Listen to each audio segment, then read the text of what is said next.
Hey guys, welcome back to my channel.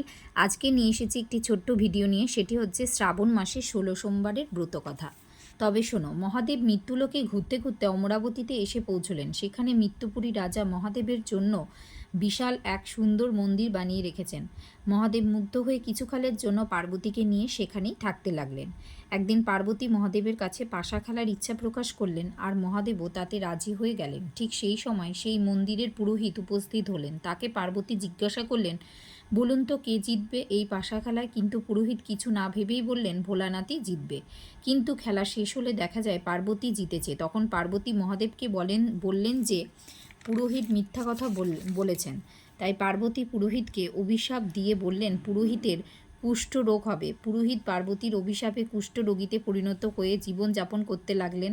এরপর বেশ কিছুকাল কেটে যাওয়ার পর ওই মন্দিরে কিছু অপ্সরারা পুজো দিতে এসে পুরোহিতের এই অবস্থা দেখে কারণ জিজ্ঞাসা করলেন। তখন পুরোহিত সব বললেন। এরপর অপ্সরারা পুরোহিতকে 16 সোমবারের কথা বললেন। পুরোহিত 16 সোমবার করে রোগ থেকে মুক্ত হয়ে গেলেন।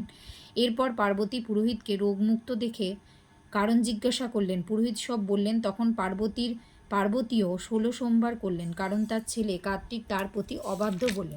পার্বতী 16 সোমবার করলে কার্তিক মায়ের বাধ্য ছেলে হয়ে যায়। এরপর কার্তিক মা পার্বতীকে কারণ জিজ্ঞাসা করলে পার্বতী 16 সোমবারের কথা বলে। এরপর কার্তিক 16 সোমবার করে তার প্রিয় বন্ধুকে কাছে পায়। প্রিয় বন্ধু কার্তিকের কাছে কারণ জিজ্ঞাসা করলেন। কার্তিক 16 সোমবারের কথা বলে। এরপর কার্তিকের বন্ধু 16 সোমবার করে তার মনের আশা পূরণ করে। তার মনের আশা ছিল সে রাজার মেয়েকে বিয়ে করবে। তার সেই আশা পূরণ হয়। এরপর সেই বন্ধুর বউ বন্ধুর কাছে কারণ জানতে চাইলে বন্ধু 16 সোমবারের কথা বলে। এরপর বন্ধুর বউ 16 সোমবার করে পুত্র সন্তান লাভ করে। এরপর সেই পুত্র বড় হয়ে মাকে তার পুত্র সন্তান লাভ করার কথা জানতে চাইলে মা তাকে সব কথা খুলে বলে। এইভাবে 16 সোমবারের কথা চারিদিকে ছড়িয়ে পড়ে। তবে বুঝতেই পারছো, গল্পটা এখানেই শেষ। তোমাদের যদি ভিডিওটা ভালো লেগে থাকে অবশ্যই লাইক, কমেন্ট এবং শেয়ার করতে এবং সাবস্ক্রাইব করতে ভুলবে না।